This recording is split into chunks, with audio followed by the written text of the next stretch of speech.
step through all the slides from chapters 8 and 9, effectively 8, 9, and 10. We will go through them real quick because we don't need all the details. This is just kind of a review of how we got here. So circular motion, we had talked about how if we have something moving in a perfect circle, and we're going to assume at the moment for perfect uniform circular motion, it implies that it's not speeding up or slowing down. So it's moving at constant velocity. The magnitude of the velocity vector doesn't change, but it's changing direction, right? Something's pulling it in a circle, like a string attached to it. And this is just a quick derivation of what direction the acceleration vector points in. And the one way to think about this is if I just kind of look over a period from when the rock on the string was over here compared to when the rock on the string was over here. Let me go to a larger screen. Right. Then its velocity originally was pointing this way, meaning that if I just kind of looked at this instant and I cut the string right now, this thing would just slide off in this direction, keep going straight, right? And we knew from Newton's first law that once there's no forces on it, once there's no force of tension from this string, it would just go in a straight line. If I wait until here before I cut the string, then it would just go off this way. And so in the period between when it was here and when it was here, its velocity vector changed from here to here. And so one way we can evaluate that is to do just the old head-to-tail method, right? We know subtraction is just addition in reverse. So we reverse the second vector, and then we do head-to-tail with the reverse vector, and we get the delta v pointing downward, right? So this is just straightforward v2 minus v1 in vector format. But here, we can do it in a different way. It's often drawn this way. This is just kind of saying, well, v1 would have taken me here, v2 would have taken me here, and so the difference between where those two would have taken me is kind of the difference in the vectors, right? Either way, it ends up pointing straight down. So you basically have something where the instantaneous vector was kind of the instantaneous velocity of the particle, what we call the tangential velocity, is somewhere between this way and this way, right, in this period. And the average acceleration is straight down, right? And then we just kind of said, well, if we really want to look at an instantaneous measure of the acceleration, let's take that time slice to be smaller and smaller, right? And at that point, these velocity vectors are practically pointing in the same direction. And when we get to making it infinitesimally small, we have a situation where the velocity vector is pointing straight to the right in this case. But using that, and there's nothing to subtract anymore, but we're not taking a limit, right? So if we just before we subtract, set it to effectively 0, you can see the velocity vector is still always pointing downward.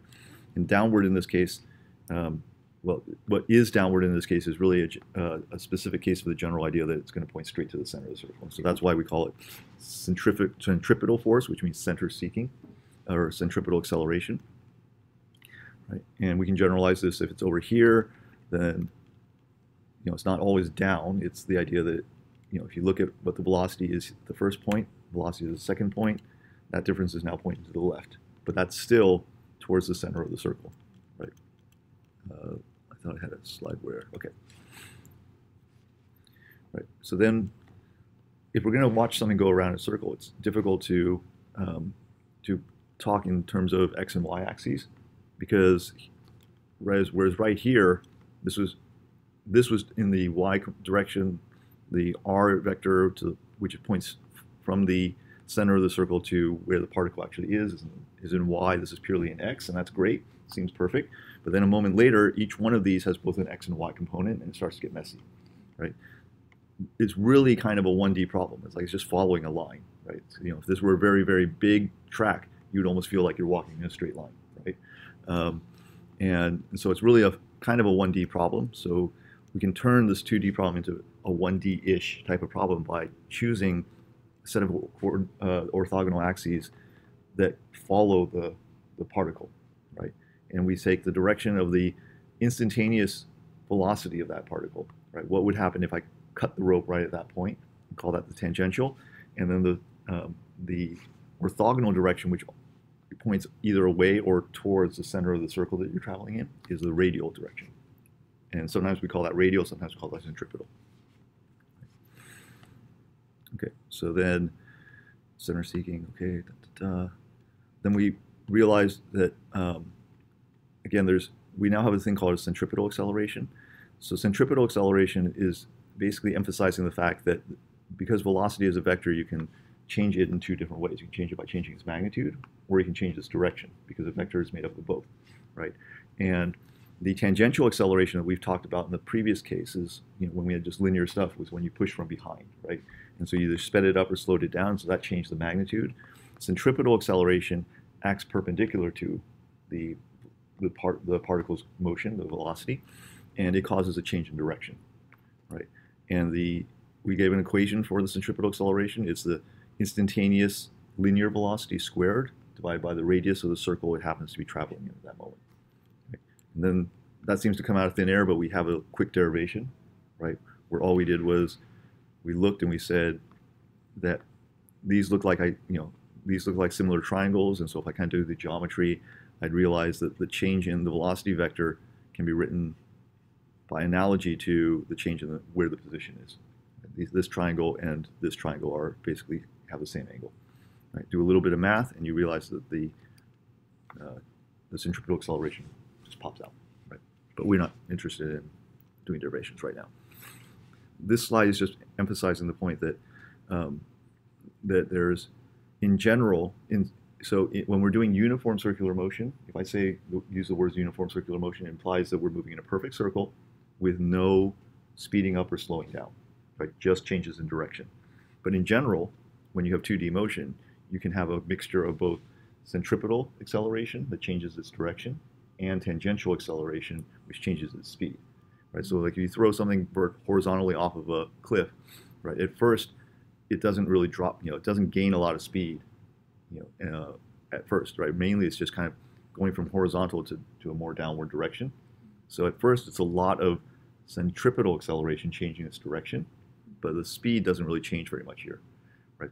By the time you have let it fall for a long, long time, right, it's practically moving vertically, right? Because maybe it was only 1 meter per second this way when I went through it, but by the time I let it fall for many, many seconds, it's moving hundreds, maybe not hundreds, but tens of meters per second downward.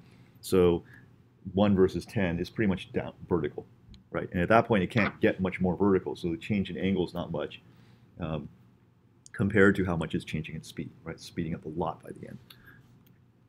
You can interrupt with any questions you have, right? Okay, so then the next logical step is that now that we have an acceleration, we know from Newton's second law that F equals ma, right? So we can associate a force with that acceleration. And the main key point here is to realize that centripetal force is not a new physical force, right? We have all sorts of physical forces like normal forces from things pushing against it to hold it up, tension forces that's so the physical force is actually from the table holding it up, right? The tension would be due to the string that's holding it up. If I have a pushing force, it's due to my hand pushing against it. Gravity is due to the actual effect of having the Earth nearby, right? Gravitational force. Spring force due to the physical spring. Centripetal force does not have a single physical thing associated with it, so it's not a new physical force. It's a relabeling of the existing forces. My centripetal force can be produced by the spring or the normal force or the friction or the tension, right? It can be made of any of those. It's just relabeling the physical forces and saying, oh, this is the force that's responsible for keeping it in a circle.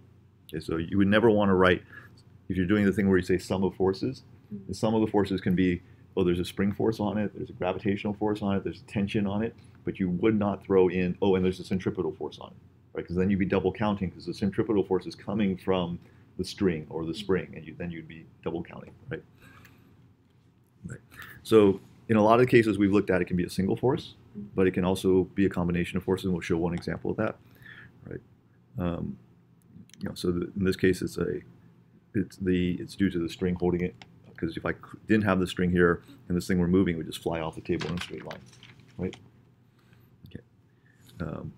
But it's not always a string. Sometimes it is, like on these merry-go-round rides, it's a wall actually pushing against you, and so that becomes a normal force. Is the thing that keeps you from flying off the merry-go-round in a straight line, right? And in the case of a car trying to navigate a straight turn, right? If there weren't friction there, if you hit an icy, patch, then you would slip off in a straight line like this, right? And so the thing that keeps allowing you to stay on the road while you're trying to make this turn is the friction, and it turns out to be static friction because it's the tires, even though the tires are rolling, and we haven't talked about rolling friction, so we don't really worry about it. But think about the fact that if it flies away from this curve, it's effectively moving in a direction that's perpendicular to the tires, right? Normally you want to go forward and you would kind of be skidding out this way, right? So in that direction, in the direction perpendicular to the normal travel of the car, if you just took a picture of that, it looks, if you just took a picture from this direction while it moved away, the car kind of looks like it's stable, right? It's always in one, it's not moved drifting off to this side, right? So you kind of say, oh, it's not actually moving in, well, is this the X direction, right? But if I suddenly lost friction, right, or I suddenly started to slip, then it would start to drift this way. And so that's why we use the static coefficient of friction. Basically, it's held in place in the X direction until the curve becomes too tight, right? Or the speed becomes too much to go around that curve for the amount of friction we have. And then if we gave you a problem where it's going around a racetrack where the curve is banked, right, then it can actually be a combination of forces, right? Then some of the force that's keeping you in a circle is due to the tilt of this road having a normal force that points this way. But you see that because it points this way, it actually has some component that's in the direction of pointing towards the center of this racetrack, right? But at the same time, friction, right, slipping, you think about what would happen if this hit icy, this was icy, if you're kind of going along this bank curve that's really, really sharp, it would slide up and over the curve, right? And so there's an upward motion up along this curve. So without friction, or just because of the fact that you're going around this tight circle, you naturally want to fly up this way, right? So static friction is keeping you from doing that by applying an opposite force this way. And that vector also has a component along the centripetal force direction. So in a case like this, the centripetal force is a relabeling of components of both forces. All right, so this was a homework problem on the flat one, or a clicker question. Did you have any questions on it? Okay. Okay. So we walked through this already, so we won't do this again. And we're going to stop that. And let's go quick time.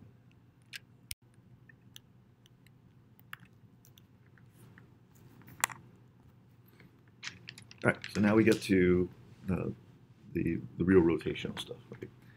We'll skip all the introductory stuff.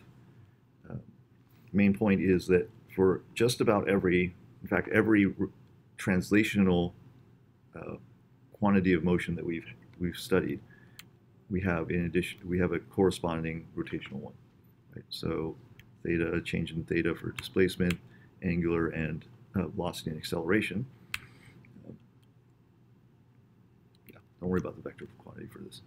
Okay, so again, I still haven't corrected the slide. This is actually 51 point something.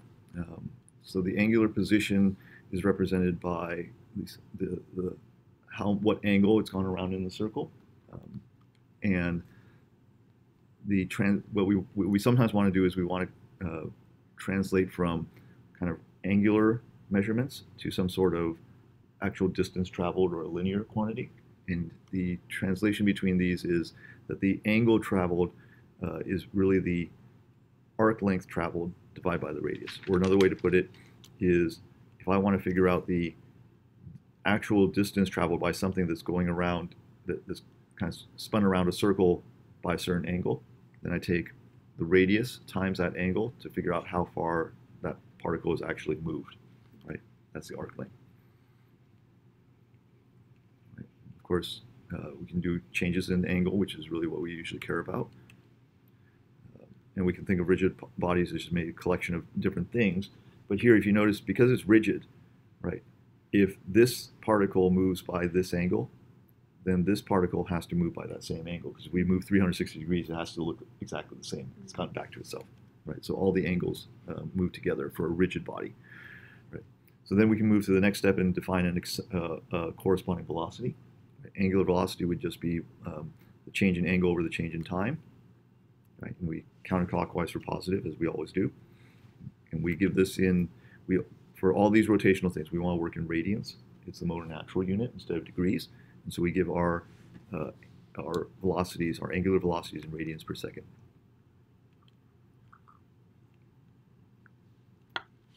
So now that we've identified the four quantities, what's nice is that for all those kinematic equations that we're used to using, we have corresponding rotational ones, and it's kind of a one-to-one just substitution of each of these things, right?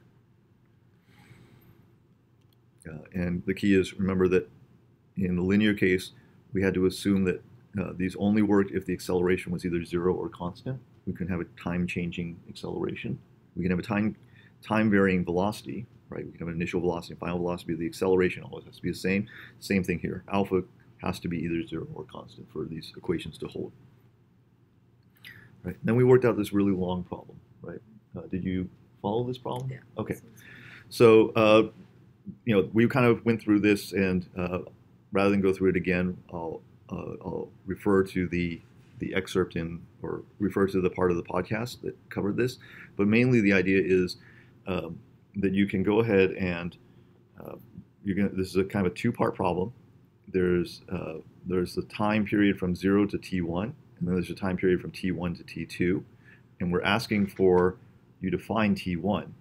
And the easiest way would be to just do, if I know it starts at rest and I accelerate for a certain amount of time to get to t1, to try and figure out t1, I would just need something like, well, give me a final velocity, a final angular velocity, right? And an easy way to think about this problem is to think about the corresponding linear problem, right? You could say, instead of all these angular things, I'd say a person starts at rest, it accelerates at a certain rate, and then I click the stopwatch, and he keeps accelerating, and in some time, 4 seconds after the first click, they have moved 120 meters, let's say, right? Now, I had a student who took this maybe a little bit too much to heart.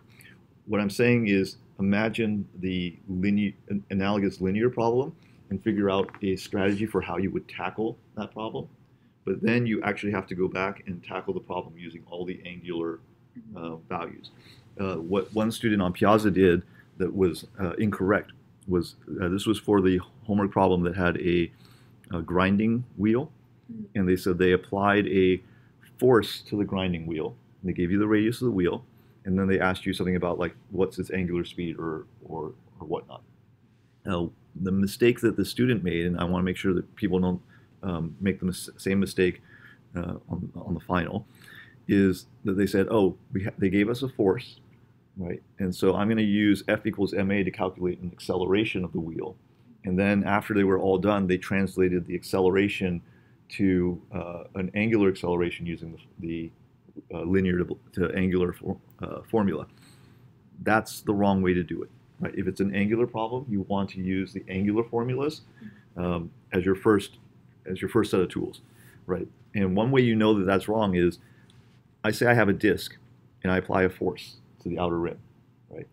And it's a fixed force. They gave you like 10 newtons or something like that. If I just stick in m to figure out the acceleration, right, then that would claim that a point on the rim, like this guy, would accelerate the same rate regardless of what the shape of the circle is, right? If it were a disk or a ring, right, they can both have the same mass, right? And we saw in class that demonstration that if I take a disk and a ring of the same mass and I apply the same force of gravity, that one actually speeds up faster than the other, right? So if all I did was say acceleration is force divided by mass, I would have gotten the same acceleration whether the problem had been a disk or it had been a hoop, right, or it had been a sphere. Yeah. And we know that's wrong. So the proper way to do it would have been say, I know the radius, and so I can turn that force into a torque, right, because I say they applied it at the edge. And then instead of F equals ma, I use torque is equal to the equivalent of m is I, moment of inertia, times the equivalent of a is alpha, right? And then I find the angular acceleration that way instead of finding a linear acceleration and then translating it at the end, right? So be careful about what, when I say sometimes think about it in terms of the linear one, that's just to get a strategy, but you actually have to work the problem in angular variables. Okay, So this is a good two-step problem to go through, along with other problems like we did the sprinter problem early on. If you have difficulty trying to figure out how to solve things that are multi-step, this is one to go back and review. Okay, so let's talk about how to relate linear quantities to rotational quantities a little bit more. So one way to imagine this is if I take a wheel and I run it over this strip of paint. Right? As it rolls, it picks up paint, and as it has turned one full revolution, now the whole tire is painted. Right? And I can ask, how, if I unwind this backwards, right? You could think of this as a paint roller, right? How long of a strip of the wall will I have painted if I go one full revolution? And the answer to that is one circumference, right? And we know this, the formula for circumference of a circle is 2 pi r, right? And so the easiest way to derive this relationship is just by analogy to that. We say, I know if I go a full rotation, which is 360 degrees, that I will get 2 pi r, right? So this will be 2 pi r when this is, yes, this distance travel will be 2 pi r when this has gone 360 degrees, which makes that means this must be 2 pi. Right. Okay. So for the linear speed, we can say if I know how far I've traveled when I rotated by a certain angle because I have this relationship, then I can say that the speed, the linear speed, is that distance over the time it took to do that. Right, so I say delta s, the arc length, over delta t, but plugging in the relationship before, I get r delta theta for delta s, and then doing a little bit of manipulation, I get r omega. Right, so that gives me my relationship between linear velocity and angular velocity. Okay, and the key here is that if you look at this picture, you realize that tangential velocity for a particle going around the rim of a wheel also turns out to be exactly the velocity of the center of the mass, right? Because if he's gone one circumference around here and gone like from here to here, right? Then you look at the center of the wheel, it's also moved from here to here, that same distance as that arc length. Right, and finally, we can look at the acceleration. And we talked in the previous chapter that we had two types of acceleration. We have the tangential, which is along the direction of the current velocity, and that would speed it up or slow it down. Or we have the centripetal acceleration, which is responsible for changing its angle. And in either case, we can plug in our definition for either straight line acceleration or the centripetal change in direction acceleration, plug in our known relationships between linear and angular, and end up with a relationship for acceleration in terms of the radius and the angular acceleration. Right? It's going to be just simply r alpha for the tangential, but centripetal acceleration ends up having this odd form of omega squared r. Okay, and then finally, well, not quite finally, but we can look at another quantity of motion called kinetic energy, and realize that kinetic energy is 1/2 mv squared, and we just had a particle moving around. At this instant, it has this velocity, and so we would say it has this much kinetic energy. But we could also talk about it in terms of its rotation about the center if it's truly going in a circle. And with a little bit of substitution, we realize that substituting those equations we just derived, and we get something that says it's 1/2 this thing times angular velocity squared, which looks a lot like what we did for linear. And so this thing must be the rotational equivalent of mass, and we call that moment of inertia. The key here is that it's the sum of all the masses weighted by its distance squared. There's no extra prefactor, so this is the fundamental formula for moment of inertia. It applies for a single particle, a single molecule, you could say, going around in a circle. Right? When we start to build up things like rings and disks and stuff, we have to sum up a whole bunch of these guys. And in some cases, for things like a disk or a sphere, there are masses at all these different radii. Right? And so that makes the formula complicated, and then we end up with a list of things like this, where when you do the integral over all these different radii, you end up with a prefactor in front, right? But for the only one that's the same as just a simple formula is for a hoop. But that's, you can imagine a hoop is just a particle here, a particle here, a particle here. They're all at the same radius, right? So there's no reason that summing them up would add an extra 1/2 or 2/5 or anything weird like that, right? But for all these others, you have to do some sort of integration. We won't ask you to do this. This will be given to you if you need it. So the next product is, the next variable is that corresponds to force, right? And so torque is the rotational equivalent of force. Its defining equation is this R cross product of F, right? And we went on and talked about the cross product, but I think most people kind of figured out how to do the right-hand rule. We went over it in great detail, so go review those lectures if you don't know it. So we'll skip over all these. Just remember, start by pointing your fingers along the direction of the vector, first vector.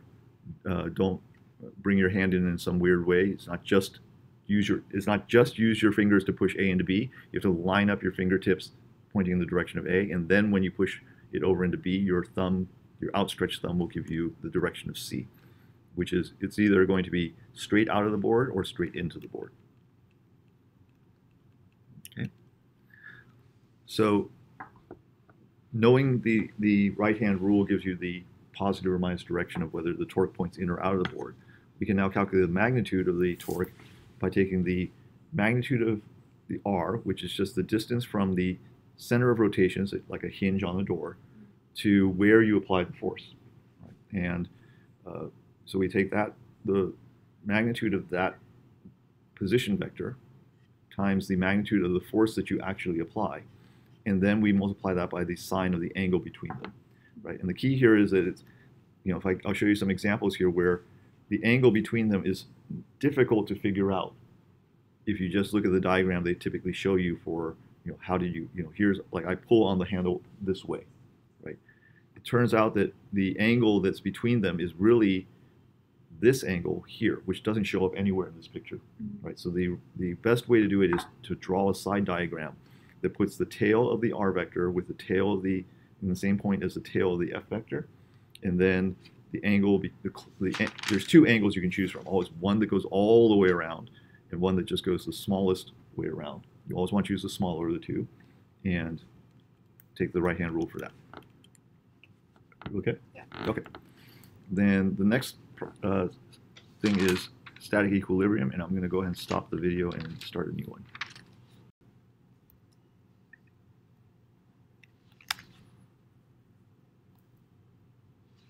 All right, so our next topic is the idea of static equilibrium with regard to rotations. All right, so previously we had talked about equilibrium being just the net force being equal to 0, the sum of all the forces, but we ignored rotations. So now when we consider an extended object that can actually rotate, to truly have equilibrium we need both the first condition, the net force being equal to 0, and a second condition on equilibrium, which is the net torques on the object have to be 0. Or the net torque, the sum of all the torques. So to start off, we won't quite jump into this example yet. We'll start off with a simple one, where we have two triangular blocks holding up like a meter stick, right? And we kind of went through the logic of why one has more weight than the other in class. You can review that. But the way to just deal with this mathematically is that we're going to look to see what forces act on the stick. And here's a point to be careful. When we sum the forces on the stick or on the rod or whatever else we're looking at, the thing that we're worried about rotating is the stick. Right? We're not worried about the ground rotating. We're not worried about these pivot points, these like little triangles rotating. So when you sum the forces and you sum the torques, you only consider the forces on the stick. I've seen some students say, oh, and then there was the force of the stick on the ground as well as the ground on the stick. No, it's just the stuff on the stick. So let's see what forces are on the meter stick. Right. Well, we know that the force of gravity always pulls down on it, and we now know from previous chapters that the stuff acts at the center of mass. Right. For a uniform stick, the center of mass is going to be in the middle. Right. So we know that they're basically at 50 centimeters across. There's going to be a force of mg, and we give the mass of the stick pointed downward. Right. There's the force of the left triangle on the stick, right? Again, there's matching pair, but we care about the one on the stick, and the one on from the triangle onto the stick points upward, holding it up. Same thing for the right triangle, right? We know where those are applied as well. So the net forces is just what we've done in the past. Even though we now have an extended object where the forces aren't all acting on the same point, we're still going to add up the forces with no regard to where they act, right? The torques, on the other hand, have to take into account the location at which they're applied.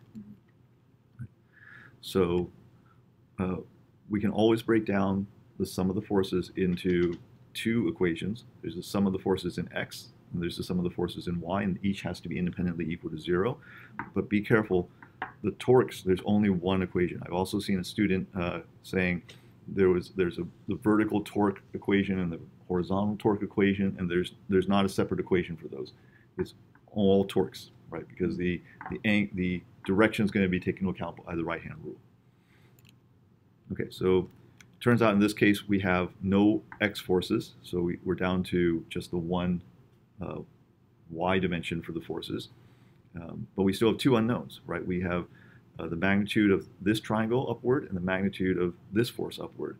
Fortunately, we still have two equations. We have the y equation for force, and we have the torque equation.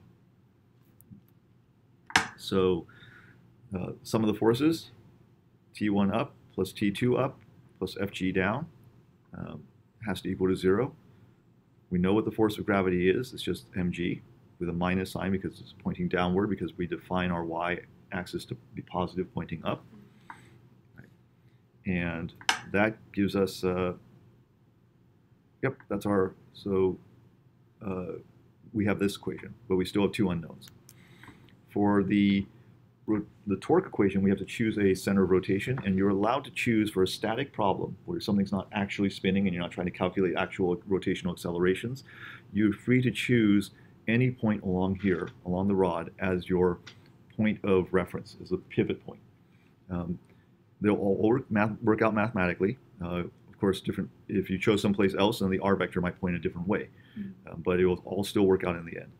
But the key is to pick a point where you might be able to eliminate the most amount of terms in the torque equation. Right? Sometimes you may pick one and you eliminate too much and you can't solve for what you need, so you might choose another one.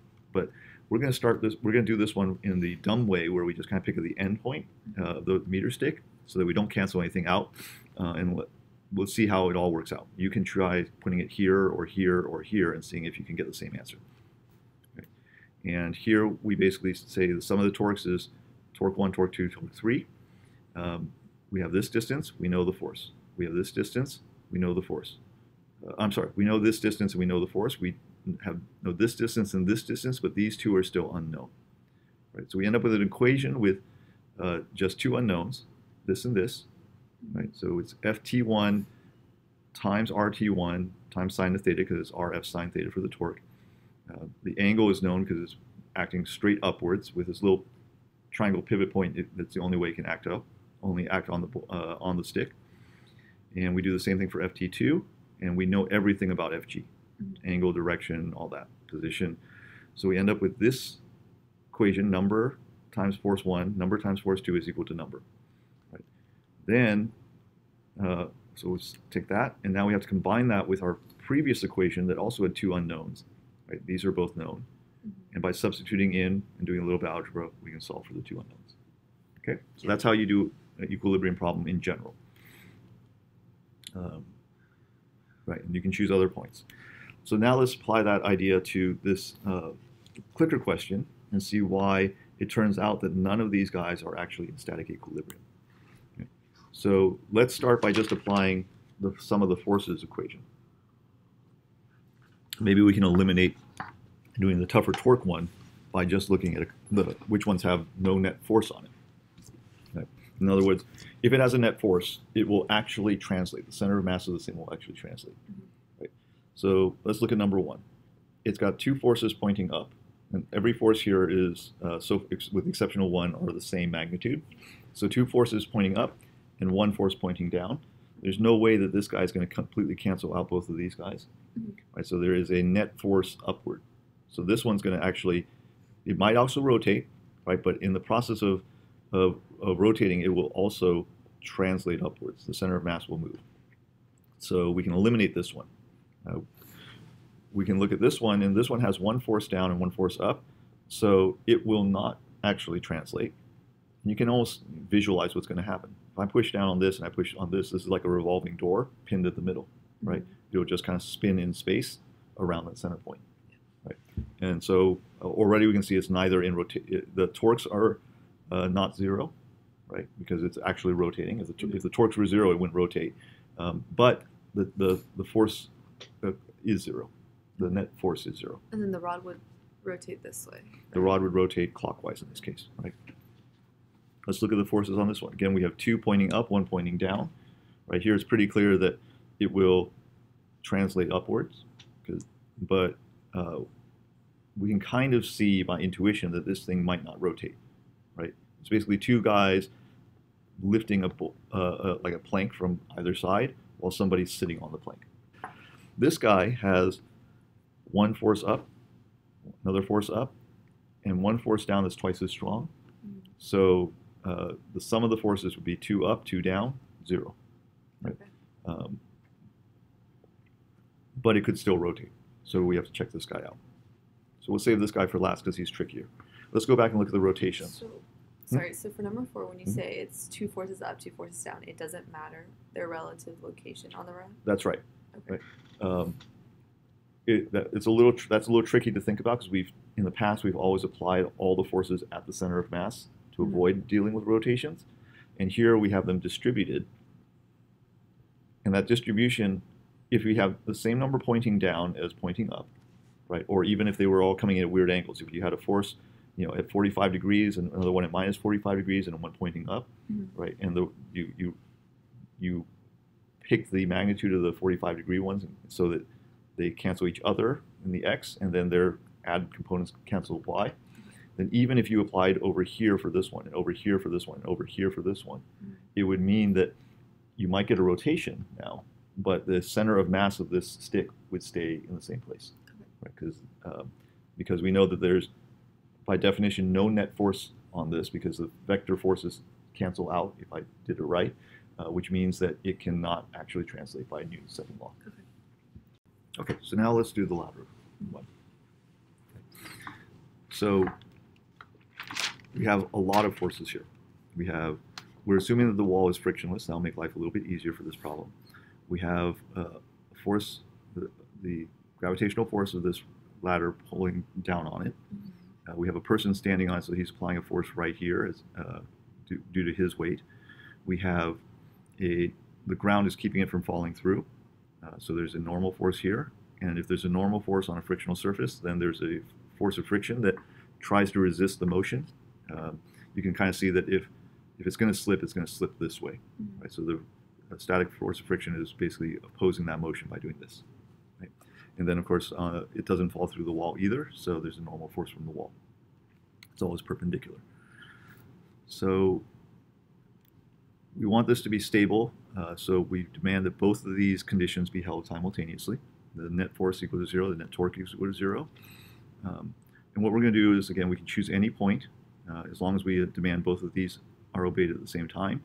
And we choose the left point because that eliminates 2 terms from our torque equation, right? Leaving us with a torque equation that only has 3 terms. It'll be easier to deal with. All right, so let's look at what we're given. We know that the ladder weighs 200 newtons, which basically means that mg is equal to 200 newtons. Right, so we know the force of gravity downward is 200 newtons. That's one of the forces. We know the force of the person is their weight, 800 newtons. So that's given. The force of the ground acting upward on the ladder, right? You can almost intuit that, well, since the total weight of the ladder and the person is 200 plus 800, that's the resistance force that has to come up. But if you want to be a little more explicit about it, we look at this diagram and we realize that there are 3 forces acting in the vertical direction and 2 in the horizontal, right? And if we're going to get some of the forces equal to 0, that has to be true in the x direction and the y direction independently, because they're independent of orthogonal components. And if there's only 3 terms in the vertical, those three better cancel out. And we already know two of them. This one's 200 down, this one's 800 down, so this one better be 200 plus 800 up. And that's how we get 1,000 here. But now, once we know the normal force, right, and we know the coefficient of friction, which they give us, then we know that the force of friction is just normal force times the coefficient of friction.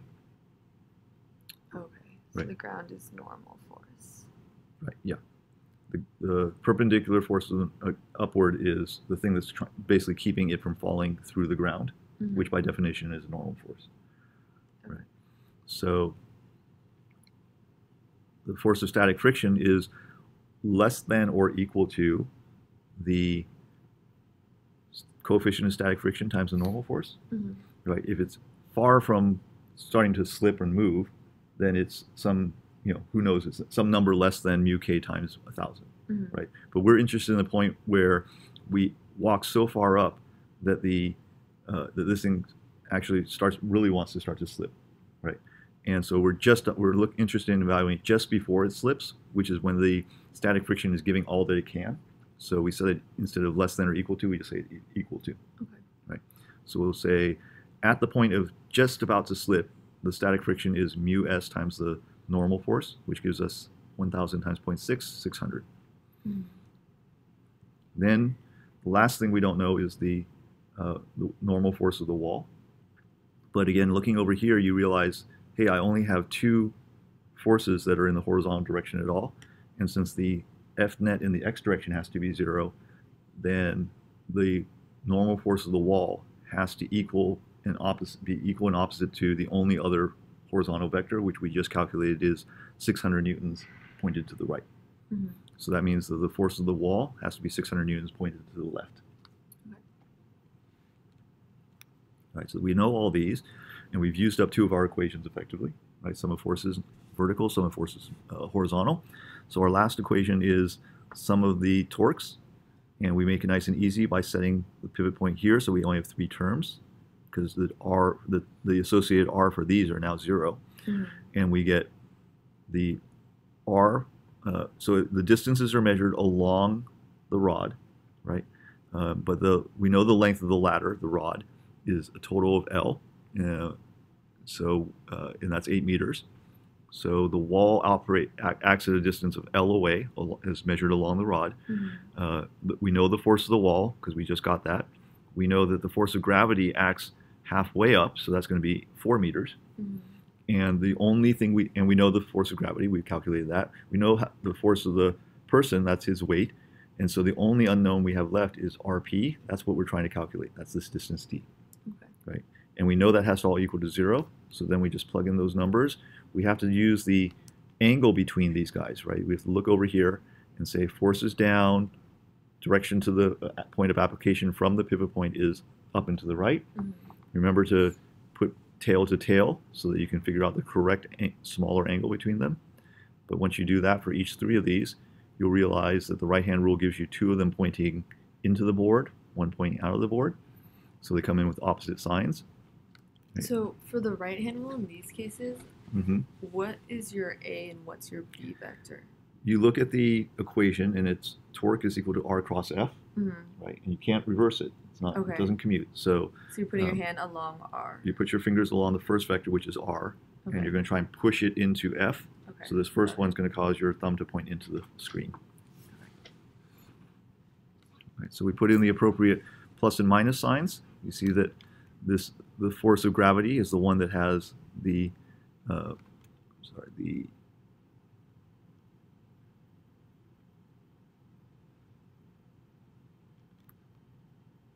it's the force of the wall that has the opposite sign of the other two. So the force of the person and the force of gravity have the same sign. And it turns out that that is in the minus c direction. So we have force of the gravity at halfway up and the force of the person at d have minus signs, but the force of the wall comes in with the opposite sign.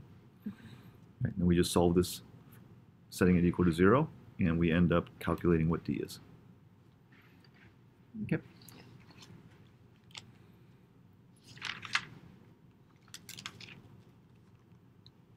Right. Then we talked about these equilibrium problems where you have this mysterious reaction force.